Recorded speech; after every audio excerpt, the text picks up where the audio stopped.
Hello, everybody. Welcome. Next, we will be hearing from our NEPOM scholarship recipients, Dan Weber and Kyle Clonan.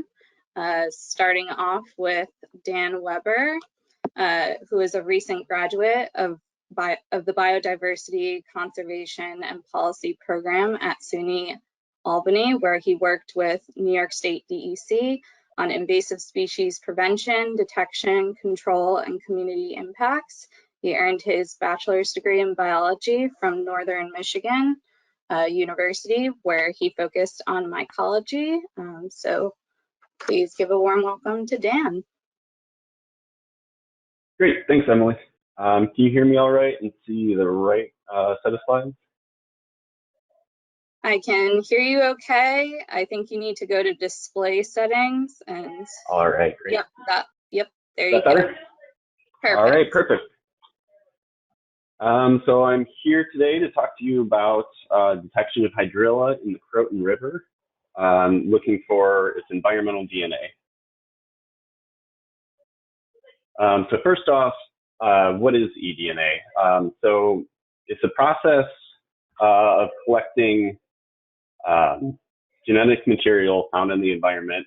eDNA is the collective term for all of that. And this may include soft tissue shells, fecal material, or reproductive materials. So first you collect the environmental samples, which are generally water samples. And by analyzing their molecular components, practitioners can identify organisms present in an ecosystem. So the water samples are collected and then filtered to concentrate that eDNA. The DNA is extracted, and then that extract is analyzed using either qPCR or metabarcoding, which we'll get into. And then those are used to detect either individual species or community composition.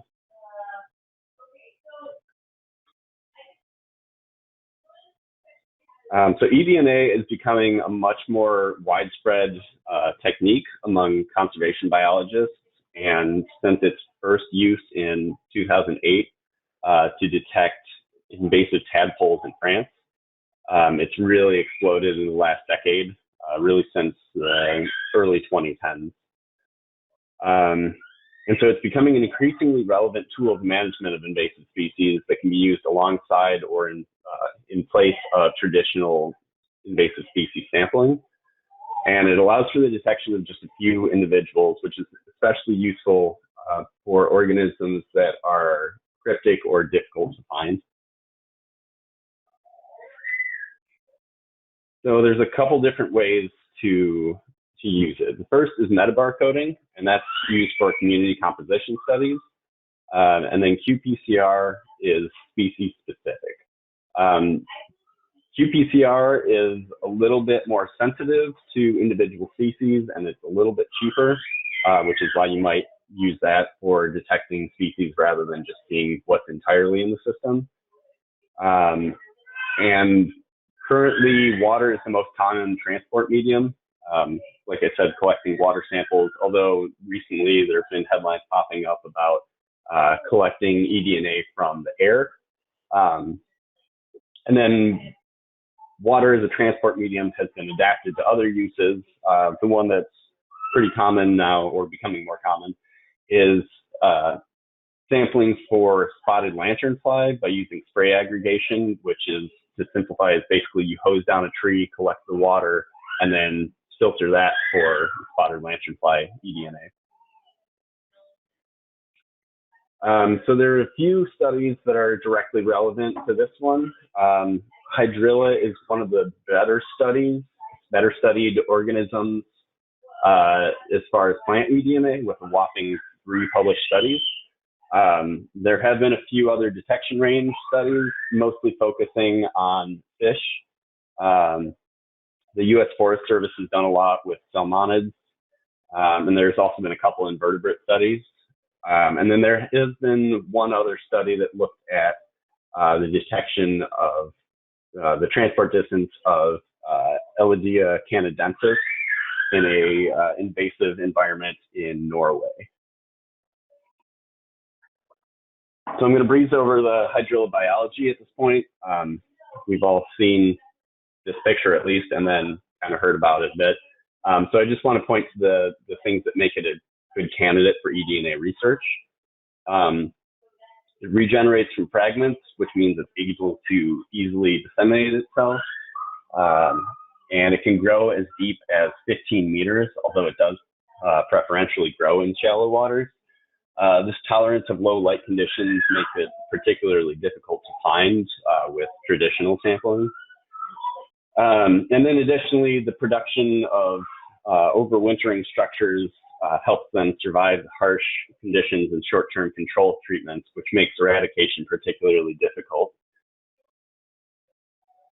And this is at least the fourth time we've seen this picture, so you should be pretty familiar with it by now.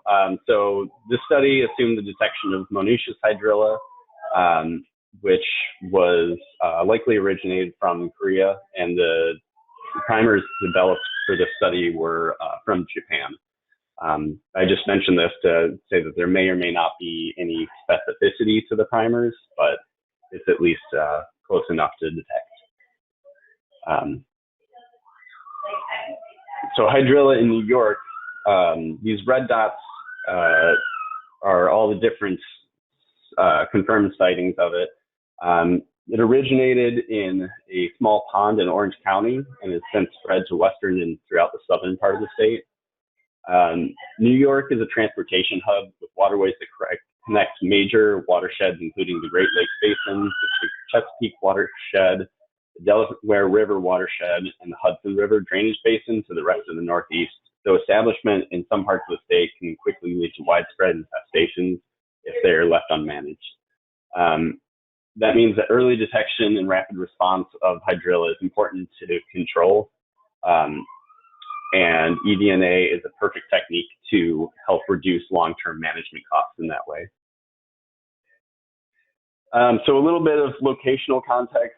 Most of you have probably heard at least of the New Croton Reservoir and the Croton River. Some of you may be less familiar with its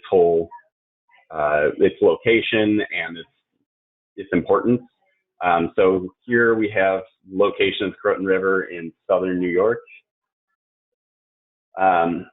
This is a map of the New Croton Reservoir, and each of those dots is a hydrilla sighting.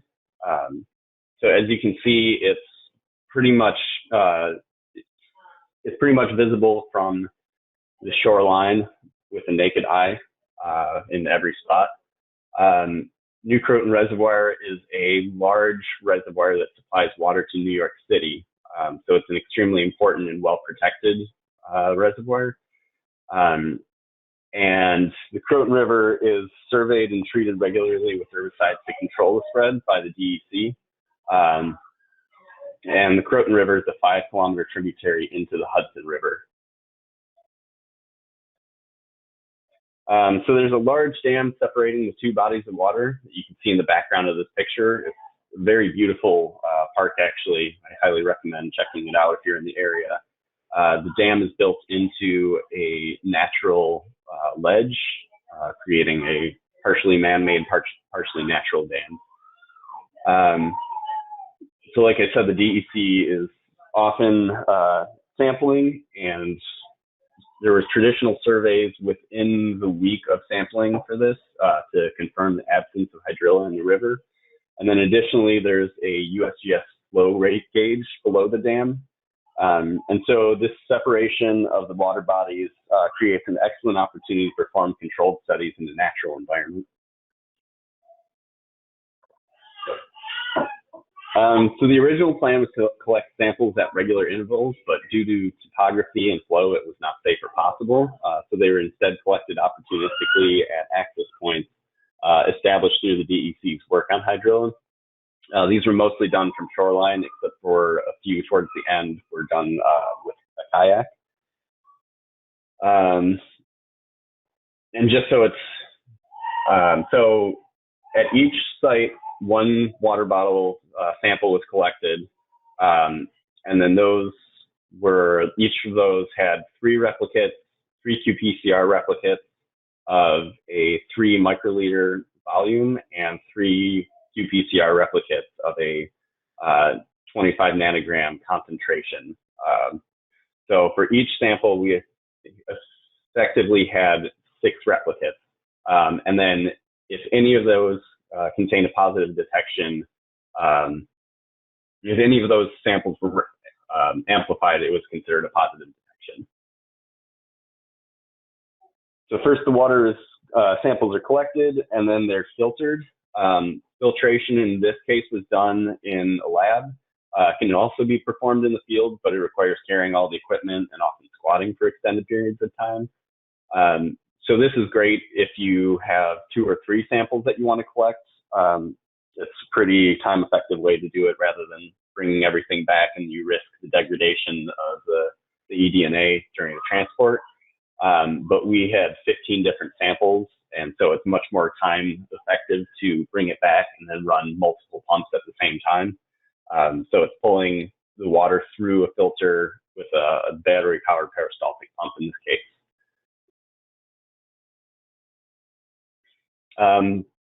Gonna kind of breeze over the molecular work, but basically it was done by the Center for Functional Genomics at the University of Albany. They had never worked with eDNA before, but they are familiar with all the extraction and qPCR techniques.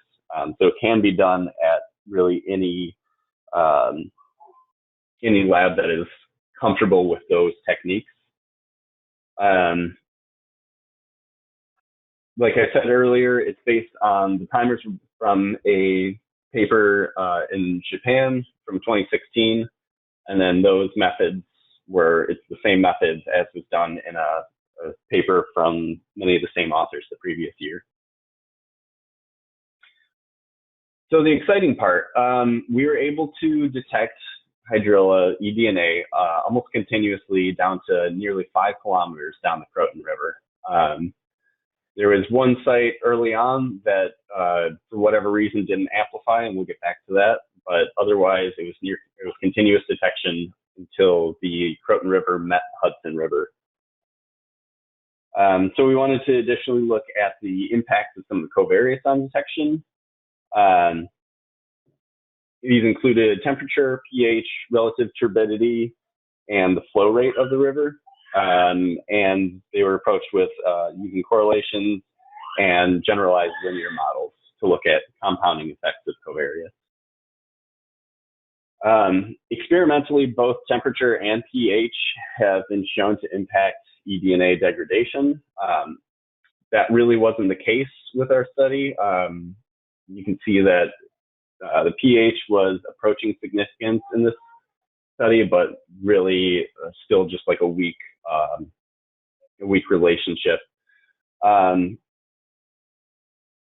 Instead, we correlated the covariates to the distance, and by doing that, it was able to be seen that part of the relationship between eDNA detection and the covariates may be attributed to the fact that these variables simply change over the course of the river. So they may influence the detection of the eDNA, but as we will see, it was generally overshadowed by another factor.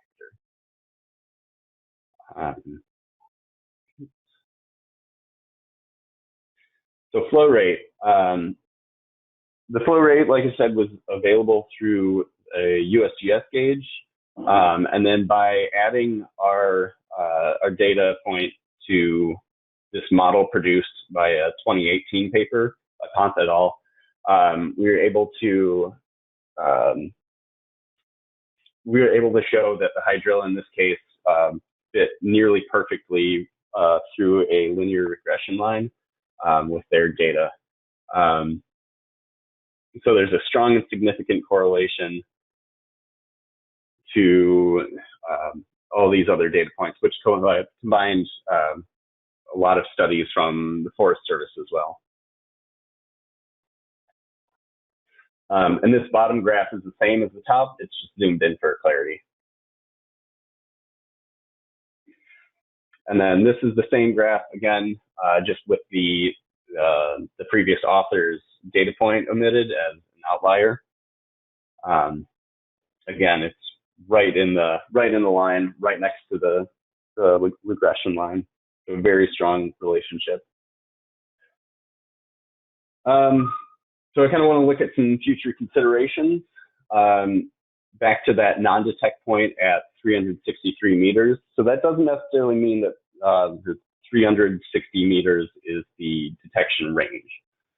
Recent in-depth field sampling would have detected hydrilla if there were colonies every 350 meters or so.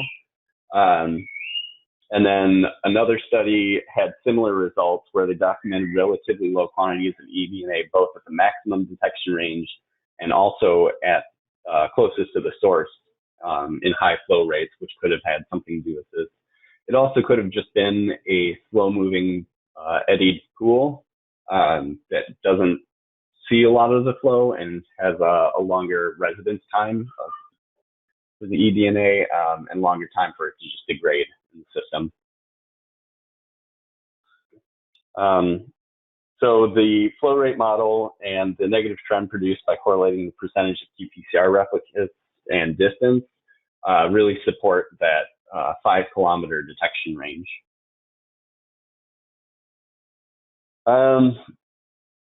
Other future considerations with qPCR, I'm going to try and stay out of the weeds on this one as well.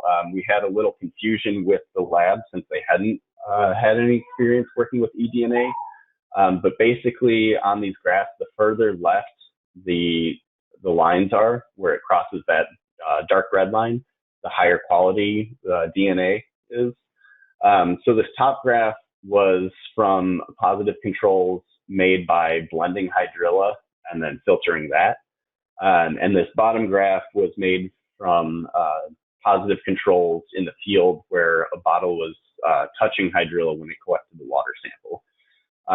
And so their cutoff was 35, which basically none of our samples had their cutoff for the quality. But this is pretty standard for environmental DNA. You have to consider that it is highly degraded by nature. And so these labs that are not used to working with eDNA are not going to be, it's not going to, they're not used to seeing this low quality DNA and considering it useful.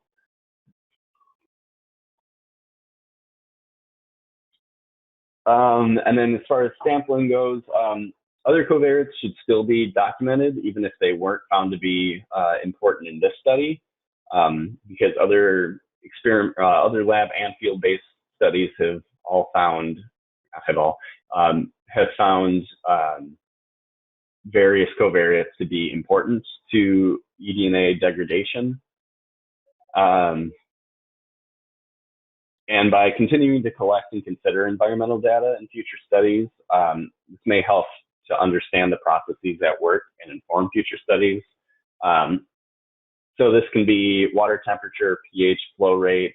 One that's becoming more and more important is substrate type. Here that it's basically rocks and cobbles, which have been shown to, the eDNA basically bounces off those rather than a silty bottom where it can almost just get trapped immediately.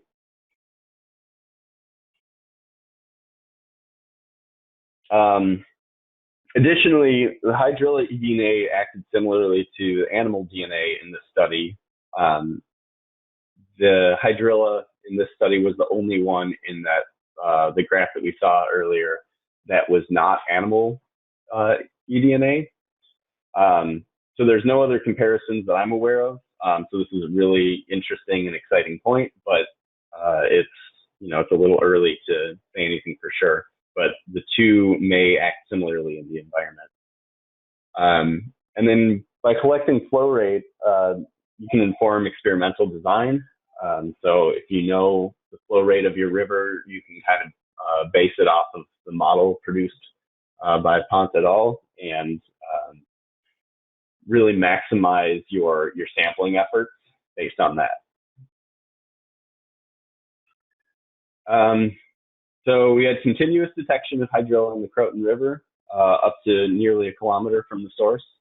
And we were able to do that by successfully utilizing a natural system and addressing the impacts of the covariates on eDNA. And we're also able to compare the detectable range of plant and animal eDNA. So is eDNA right for you? It's important to look at a few different things. Goals, if your goals are single species monitoring versus community analysis, whether you should use qPCR versus metabarcoding. Early detection is obviously an important one with invasive species management. Another consideration is source density. So this was from a well-established population. And emerging populations will most likely be more difficult to detect.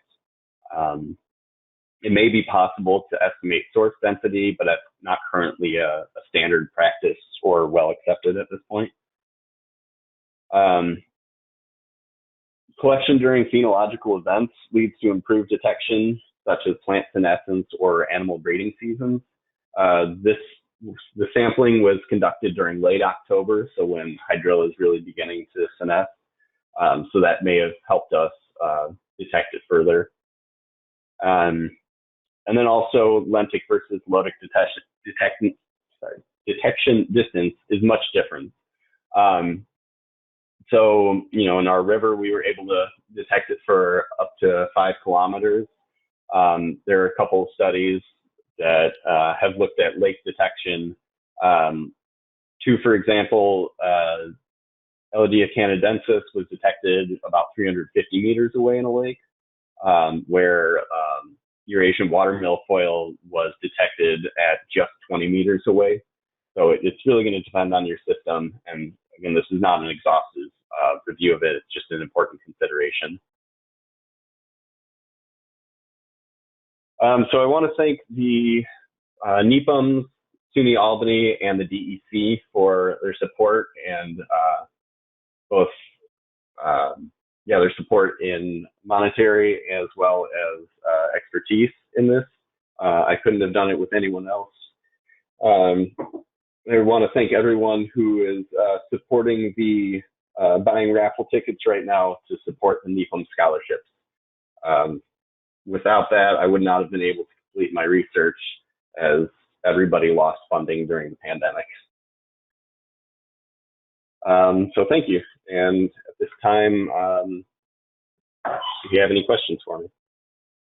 Thanks, Dan. We do have some questions in the question box. From Scott Kishbaugh, thoughts about the use of eDNA to detect hydrilla in rivers or lakes without plant surveys. His follow-up to that was specific thoughts about eDNA survey site densities, compositing samples, sample depth, etc., suggested to find hydrilla in unsurveyed water bodies. I think there have been some that have tried to detect it in unsurveyed water bodies. There is I believe it was a 2018 study in the US that was done. And I think I think all of these studies were done in tandem with traditional sampling, but maybe they were unknown lakes at that point. So I'm not entirely positive. And then the other 2 studies were done in Japan as looking at hydrilla as a threatened species. So I think those were all done on lakes where they were known or at least suspected to be present. Okay. Any more questions from anyone? Oh, we have another one coming in from Stephen Pearson. How does species-specific biology impact the ability to detect eDNA? How should it be considered in determining timing of sampling? So it's important to consider a species phenology, whether it's looking at, for us, it's mostly going to be plant senescence. And so really looking at when those plants are dying off, or flowering is also a good one, which hydrilla doesn't flower very often, so that's not particularly useful in this case, but other plants that you may be looking for, to look for flowering events or really any events that they're going to be putting more of their DNA into the system. These are generally animal breeding events, with breeding events with animals, but it's really going to depend on your species when they're most actively growing or dying. Okay. Anybody else have any questions? Oh, one more. Oh, that's for, looks like for Dr. Oh, okay. What type of bird does Dan own? Is a question. Oh, that's a 9-month-old infant that likes to squawk a lot. Okay, we have another question. What was the CFS again in the river at the time of sampling? What was the, could you say it again? The CFS, the flow in the river at the time of sampling. See if I can pull it up here. I forget specifically. Looking at a little bit over cubic meter per second. Is that right?